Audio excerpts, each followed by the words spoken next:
স্বাগত দীপ্ত সংবাদের সাথে আছে আমি কাজী আসিফুজ্জামান। জনগণের দোরগোড়ায় সহজ, স্বচ্ছ ও প্রযুক্তি নির্ভর সেবা পৌঁছে দিতে সারা দেশে শুরু হয়েছে 3 দিন ব্যাপী ভূমি সেবা মেলা। সকালে ঢাকার ভূমি ভবন থেকে মেলার উদ্বোধন করেন প্রধানমন্ত্রী তারেক রহমান। এই বছর ভূমি সেবা মেলার প্রতিপাদ্য জনবান্ধব অটোমেটেড ভূমি ব্যবস্থাপনা, সুরক্ষিত ভূমি, সমৃদ্ধ ভবিষ্যৎ। জনগণের দোরগোড়ায় সহজ, স্বচ্ছ ও অটোমেটেড ভূমি সেবা পৌঁছে দিতে এবং ভূমি সেবা বিষয়ে নাগরিক সচেতনতা বৃদ্ধির লক্ষ্যে এই মেলার আয়োজন করা হয়েছে। ভূমি সেবা মেলা প্রতিটি বিভাগ, জেলা, উপজেলা, রাজস্ব সার্কেল ও জাতীয় পর্যায়ে ঢাকার তেজগাঁওয়ের ভূমি ভবনে একযোগে অনুষ্ঠিত হচ্ছে। বৃহস্পতিবার শেষ হবে এই মেলা।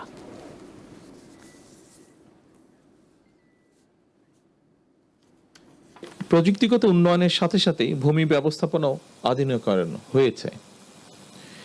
সেবা গ্রহীতাগণ নিজের জমিজমা সংক্রান্ত বিষয়গুলি বর্তমানে ঘরে বসেই অনলাইনে সম্পন্ন করতে সুযোগ পাচ্ছেন। এমনকি যারা অনলাইনে নিজের জমিজমার খাজনা প্রদান কিংবা প্রয়োজনীয় কার্যক্রম করতে সক্ষম নন, তাদের জন্য রয়েছে ভূমি সহায়তা সেবা কেন্দ্র। বেসরকারি উদ্যোক্তাদের পরিচালনায় ইতিমধ্যেই দেশের 61টি জেলায় বর্তমানে 893টি ভূমি সেবা সহায়তা কেন্দ্র চালু রয়েছে। রাজধানীর সড়ক ব্যবস্থাপনায় যোগ হলো কৃত্রিম বুদ্ধিমত্তা বা এআই প্রযুক্তির ক্যামেরা। ট্রাফিক আইন ভাঙলে চালকের বিরুদ্ধে এখন স্বয়ংক্রিয়ভাবে মামলা হয়ে যাচ্ছে। নিয়ম ভাঙার কিছুক্ষণের মধ্যেই গাড়ির মালিকের ফোনে চলে যাচ্ছে জরিমানার নোটিশ। এখন পর্যন্ত 75টি স্থানে বসানো হয়েছে এই ক্যামেরা। এই নিয়ে 2 পর্বের প্রতিবেদনের আজ প্রথম পর্ব। ট্রাফিক আইন ভাঙলেই আর পার পাওয়ার সুযোগ নেই, কারণ রাজধানীর সড়কে এখন ট্রাফিক পুলিশের চেয়েও তীক্ষ্ণ নজর রাখছে এআই প্রযুক্তি। ঢাকায় ব্যস্ত রাস্তায় এতদিনের চেনা দৃশ্যপটটা বদলে যাচ্ছে অনেকটাই। ট্রাফিক আইন ভাঙলে আগে যেখানে সার্জেন্টের বাঁশির শব্দ কিংবা হাতের ইশারায় অপেক্ষা করতে হতো, এখন সেখানে চোখ রাখছে কৃত্রিম বুদ্ধিমত্তা বা এআই চালিত স্মার্ট ট্রাফিক ক্যামেরা। সাধারণ সিসিটিভি ক্যামেরার মতো এগুলো শুধু ভিডিও ধারণ করে না, এই স্মার্ট ক্যামেরায় রয়েছে নম্বর প্লেট শনাক্তকরণ প্রযুক্তি বা ANPR, স্পিড ডিটেকশন এবং আচরণ বিশ্লেষণকারী বিশেষ সফটওয়্যার। ফলে সিগন্যাল অমান্য করা, উল্টো পথে গাড়ি চালানো কিংবা হেলমেট ছাড়া মোটরসাইকেল চালানোর মতো অপরাধগুলো মুহূর্তেই ধরা পড়ছে এই প্রযুক্তিতে। এরপর ডিএমপির সার্ভার স্টেশন থেকে ফুটেজ যাচাই বাছাই করে মামলা দেয়া হয়। স্বয়ংক্রিয়ভাবে সে তথ্য চলে যাচ্ছে চালকের কাছে। এই প্রযুক্তির কারণে এখন সবচেয়ে বেশি ঝুঁকিতে অসচেতন চালকরা। নম্বর প্লেট অস্পষ্ট রাখা এবং সময় বাঁচাতে উল্টো পথে গেলে বিপদে পড়ছেন তারা। 4 চাকার গাড়ির ক্ষেত্রে চালক ও সামনের যাত্রী সিট বেল্ট না বাঁধলে তাও ধরা পড়বে উচ্চ রেজলিউশনের এই ক্যামেরায়। জেব্রা ক্রসিং ওভারটেক করা যাবে না, জেব্রা ক্রসিং সারা ভিতরে ব্রেক করতে হবে, গাড়ি তেরা করা যাবে না। হ্যাঁ, এআই সম্পর্কে যে মামলাটা হয় এটা সবাইকে প্রচার করে জানাতে হবে। এটার কিছু ব্যাড ইফেক্টও আছে, কারণ যেটা হলো আমরা জানলামই না মামলাটা হয়ে গেল বিষয়টা, এটাও একটা মানুষের জন্য, জনগণের জন্য হ্যারাসমেন্ট করবে। ভুক্তভোগী তো আমিই হব নিজেই, এই জন্য চেষ্টা করি যাতে নিয়ম অমান্য না হয়। আমাদের অলমোস্ট 11টা পয়েন্টে RFID স্ক্যানার আছে। সেই স্ক্যানারের ভিতর দিয়ে যখন একটা গাড়ি যায়, সেই গাড়ির ট্যাক্স টোকেন রয়েছে কিনা, তার ফিটনেস আছে কিনা আমরা সব ধরতে পারি। যে গাড়িটা সত্যিকার অর্থে নিশ্চিতভাবে কাজটা করেছে ওটাকে আইডেন্টিফাই করে তারপর আমরা এই মামলা প্রসেসে পাঠাচ্ছি। কোনো অবস্থাতেই মামলা করা, মামলার সংখ্যা বাড়ানো, টাকা বেশি আদায় করা, এটা কোনো ক্রেডিট হতে পারে না।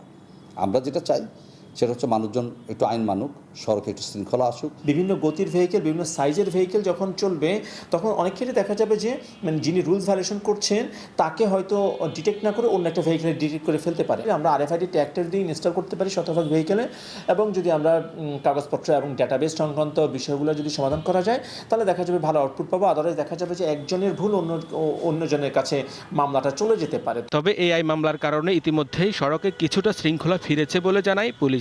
সিগন্যালগুলোতে নিয়ম মানতেও দেখা গেছে চালকদের। তাই পর্যায়ক্রমে রাজধানীর সব ট্রাফিক সিগন্যাল এআই ক্যামেরার আওতায় আনার পরিকল্পনার কথা জানিয়েছে পুলিশ।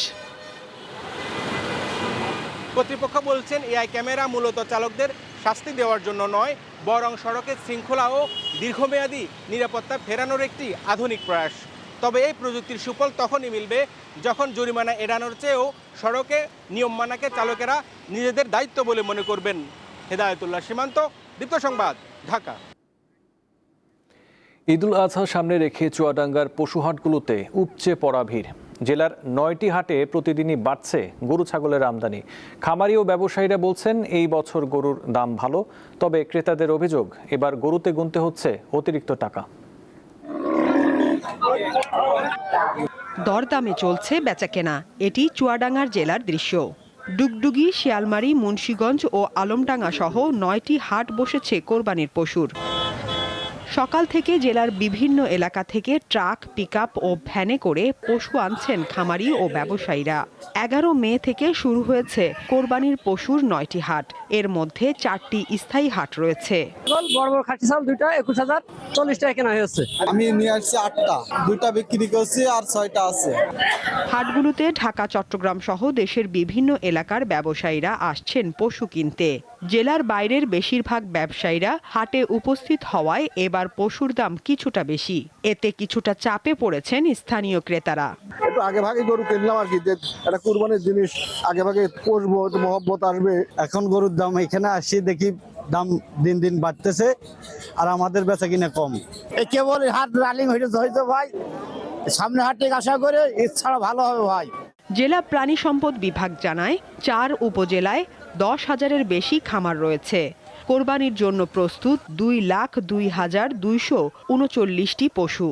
যদি জাল টাকা কেউ যদি নিয়ে আসে, সেটা শনাক্তকরণের জন্য আমাদের স্পেশাল টিম আছে এবং কোনো গরু বা ছাগল যদি অসুস্থ হয়ে যায়, আমাদের প্রাণী সম্পদ অধিদপ্তর থেকে আমাদের একটা ডাক্তারের টিম রেখে দেওয়া আছে। এবারে সরকার যেহেতু কড়াকড়িভাবে বিদেশ থেকে গরু আমদানি নিষিদ্ধ করছে, সুতরাং খামারিরা এটা ভালো মূল্য পাওয়ার সম্ভাবনা আছে।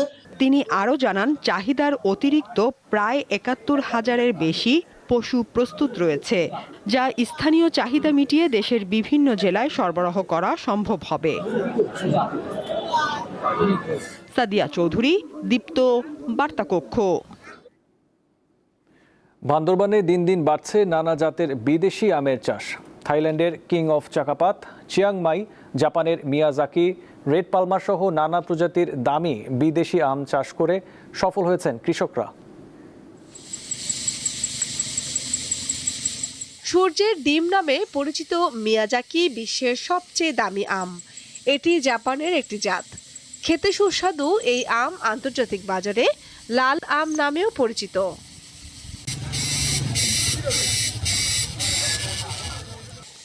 এটি যুক্তরাষ্ট্রের দক্ষিণ ফ্লোরিডার রেড পালমার জাতের আম।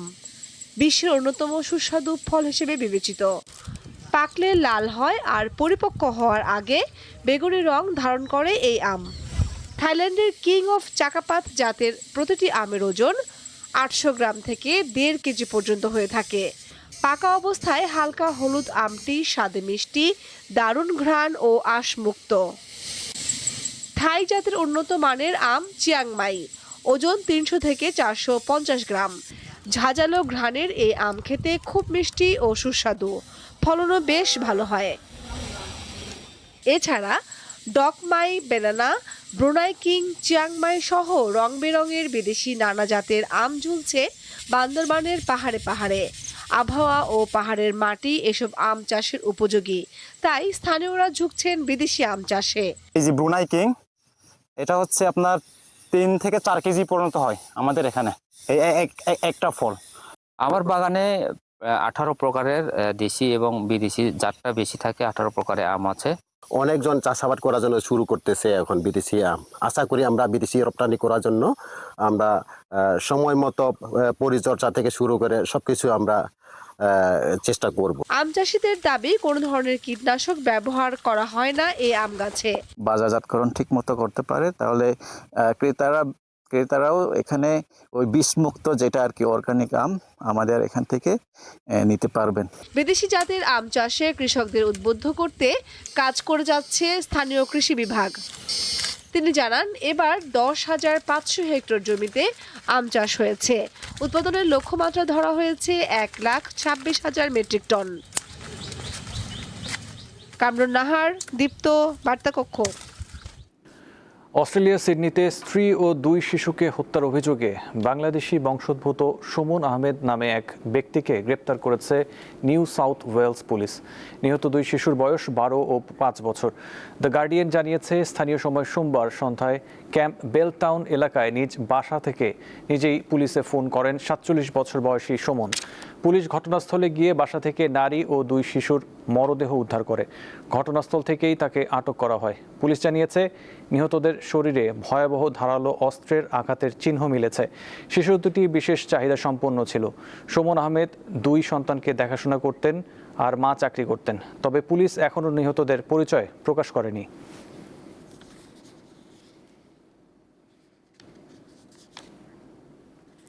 যুক্তরাষ্ট্রের ক্যালিফোর্নিয়ায় একটি ইসলামিক সেন্টারে বন্দুকধারীদের গুলিতে নিহত হয়েছেন 3 জন। হামলার পর ঘটনাস্থল থেকে 2 হামলাকারী কিশোরের মরদেহ উদ্ধার করা হয়েছে।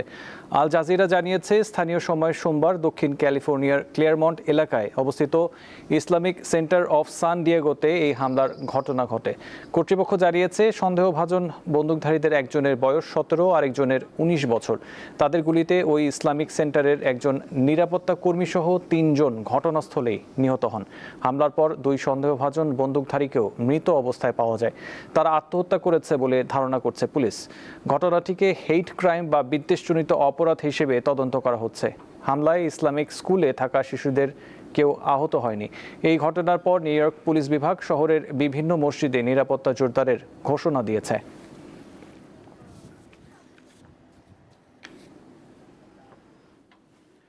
যুক্তরাষ্ট্রের প্রেসিডেন্ট ডোনাল্ড ট্রাম্পের চীন সফরের মাত্র 4 দিনের মধ্যেই বেইজিং সফর করছেন রাশিয়ার প্রেসিডেন্ট ভ্লাদিমির পুতিন। স্থানীয় সময় মঙ্গলবার চীনের রাজধানী বেইজিংয়ে পৌঁছাবেন তিনি। রুশ গণমাধ্যম তাস জানিয়েছে, 19 ও 20 মে বেইজিংয়ে অবস্থান করবেন রুশ প্রেসিডেন্ট। এ সময় চীনের প্রেসিডেন্ট শি জিনপিং এর সঙ্গে বৈঠক করবেন তিনি। পুতিন জিনপিং বৈঠকে বাণিজ্য, জ্বালানি সহযোগিতা ও আঞ্চলিক পরিস্থিতি গুরুত্ব পাবে বলে ধারণা করা হচ্ছে। এছাড়া বাণিজ্য ও অর্থনৈতিক বিষয়ে চীনের প্রধানমন্ত্রী লি কিয়াংয়ের সঙ্গেও পুতিনের বৈঠকের কথা রয়েছে। এই সফরে পুতিনের সাথে রাশিয়ার বেশ কয়েকজন মন্ত্রী, প্রতিমন্ত্রী সহ সরকারি ও বেসরকারি বিভিন্ন আর্থিক সংস্থার প্রধান নির্বাহীরা রয়েছেন। পুতিনের এই সফরকে অনেকেই বেইজিংয়ের পক্ষ থেকে একটি কৌশলগত ভারসাম্যর প্রদর্শন হিসেবে দেখছেন।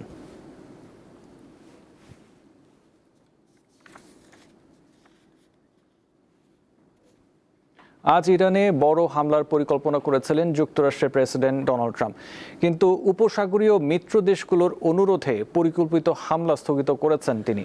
পাশাপাশি তেহরানের সঙ্গে বর্তমানে গুরুত্বপূর্ণ আলোচনা চলায় এবং যুদ্ধ বন্ধে একটি চুক্তির সম্ভাবনা দেখা দেয়ায় এই পরিকল্পনা স্থগিতের সিদ্ধান্ত নিয়েছেন বলেও জানিয়েছেন মার্কিন প্রেসিডেন্ট। স্থানীয় সময় সোমবার নিজের সামাজিক যোগাযোগ মাধ্যম ট্রুথ সোশ্যালে দেয়া এক পোস্টে ট্রাম্প নিজেই এই তথ্য নিশ্চিত করেছেন। তিনি জানিয়েছেন, কাতার, সৌদি আরব ও সংযুক্ত আরব আমিরাতের নেতাদের বিশেষ অনুরোধে তিনি মঙ্গলবারের পরিকল্পিত হামলা থেকে সরে আসার সিদ্ধান্ত নিয়েছেন। উপসাগরীয় এই নেতারা তাকে আশ্বস্ত করেছেন, আলোচনার মাধ্যমে একটি গ্রহণযোগ্য চুক্তিতে পৌঁছানো সম্ভব। তবে হামলা স্থগিত করলেও ইরান কোনোভাবেই পরমাণু অস্ত্র তৈরি করতে পারবে না বলে কড়া হুঁশিয়ারি দিয়েছেন ট্রাম্প। পাশাপাশি চুক্তি না হলে মার্কিন সেনাবাহিনীকে তিনি ইরানে বড় ধরনের হামলার জন্য প্রস্তুতি রাখতে বলেছেন।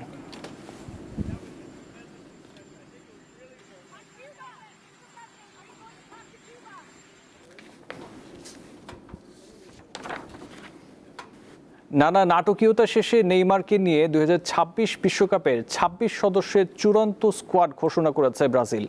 ইনজুরি, অস্ত্রোপচার, ফিটনেস ফিরে পাওয়ার লড়াই আর মাঠের বাইরের হাজারো গুঞ্জন পেরিয়ে অবশেষে দলে জায়গা পেলেন নেইমার। রিও ডি জেনেরোর ঐতিহাসিক মিউজিয়াম অফ টুমোরোতে জমকালো অনুষ্ঠানের মাধ্যমে সেরেসাওদের স্কোয়াড প্রকাশ করেন প্রধান কোচ কার্লো আনচেলত্তি। সুদীর্ঘ এক প্রতীক্ষার অবসান হলো নেইমারের। অপেক্ষা ঘুচলো যেন পুরো ব্রাজিলিয়ানদের। সেলেসাওদের রেকর্ড গোল স্কোরারকে নিয়েই উত্তর আমেরিকা বিশ্বকাপের জন্য দল ঘোষণা করলেন coach Carlo Ancelotti. Italian master মাইন্ডের অধীনে প্রথম বড় টুর্নামেন্টে দল ঘোষণা ঘিরে তৈরি হয় ব্যাপক উত্তেজনা। নেইমার জুনিয়র কি বিশ্বকাপ স্কোয়াডে থাকবেন? গত কদিনে সেলেসাও ভক্তদের আলোচনার টেবিলের একমাত্র বিষয়বস্তু ছিল এটি। নেটিজেনদের পরিসংখ্যান ছাপিয়ে নেইমারকে নিয়েই বিশ্বকাপে বিমান ধরছে 5 বারের বিশ্ব চ্যাম্পিয়নরা। এবারে দল ঘোষণার সবচেয়ে বড় চমক পোস্টার বয় নেইমার জুনিয়রের প্রত্যাবর্তন। দীর্ঘ 2.5 বছর জাতীয় দলে বাইরে থাকার পর আবারও ব্রাজিলের ঐতিহ্যবাহী হলুদ জার্সিতে ফিরছেন এই তারকা স্ট্রাইকার। অভিজ্ঞ ও তরুণ প্রতিভার মিশেলে গড়া হয়েছে এই স্কোয়াড। তবে দল গঠনে বড় ধাক্কা হয়ে এসেছে ফরওয়ার্ড রদ্রিগোর অনুপস্থিতি, যা ফুটবল মহলে বেশ আলোচনা জন্ম দিয়েছে। রিও ডি জেনিরোর ঐতিহাসিক মিউজিয়াম অফ টুমোরোতে প্রায় ঘন্টা ব্যাপী জমকালো আয়োজন শেষে দল ঘোষণা করতে মঞ্চে ওঠেন কার্লো আনচেলোত্তি। গোলরক্ষক থেকে শুরু করে রক্ষণ ও মাঠের সেনানীদের নাম ঘোষণা করেন তিনি। এরপর আক্রমণ ভাগের শুরুতেই একটা চমক ধরা দিল ফরাসি ক্লাব লিওতে খেলা 19 বছর বয়সী এনরিক। এরপর একে একে Gabriel Martinelli, Igor Thiago, Luis Henrique ও ম্যাথিউস কুইয়ার নাম ঘোষণার পর আনচেলোত্তির মুখে নেইমারের নাম উচ্চারিত হতেই উপস্থিত দর্শকদের উচ্ছ্বাস কয়েক গুণ বেড়ে যায়। কোচও বাধ্য হয়ে কিছুক্ষণ থামেন। নেইমার জুনিয়র সান্তোস 2026 বিশ্বকাপে গ্রুপ সিতে খেলবে তারা। 13 জুন মরক্কোর বিপক্ষে ম্যাচ দিয়ে শুরু হবে ব্রাজিলের হেক্সা জয়ের মিশন। উত্তর আমেরিকার 3 দেশ যুক্তরাষ্ট্র, মেক্সিকো, কানাডাতে আগামী 11 জুন থেকে 19 জুলাই পর্যন্ত বসবে এবারের আসর। মোহাম্মদ হাসিব, দীপ্ত স্পোর্টস। এদিকে বিশ্বকাপের জন্য 26 সদস্যের চূড়ান্ত দল ঘোষণা করেছে ক্রোয়েশিয়া। অভিজ্ঞতা ও তরুণ প্রতিভার মিশেলে গড়া এই দলে আছেন দেশটির ফুটবলের সোনালী প্রজন্মের অন্যতম প্রতীক লুকা মডরিচ। 40 বছর বয়সী এই মিডফিল্ডারের জন্য এটি হতে যাচ্ছে ক্যারিয়ারের শেষ বিশ্বকাপ। 2018 সালের রাশিয়া বিশ্বকাপে রানার্স আপ এবং 2022 সালে কাতার বিশ্বকাপে সেমিফাইনাল খেলা ক্রোয়েশিয়া এবারও বিশ্বমঞ্চে নতুন ইতিহাস গড়ার স্বপ্ন দেখছে। দলটির প্রধান কোচ দালিচ অভিজ্ঞ ফুটবলারদের পাশাপাশি ভবিষ্যতের তারকাদেরও জায়গা দিয়েছেন। বিশ্বকাপের ডি গ্রুপে তাদের প্রতিপক্ষ ইংল্যান্ড, পানামা ও ঘানা। আগামী 17 জুন ইংল্যান্ডের বিপক্ষে ম্যাচ দিয়ে ক্রোয়েটদের বিশ্বকাপ অভিযান শুরু হবে।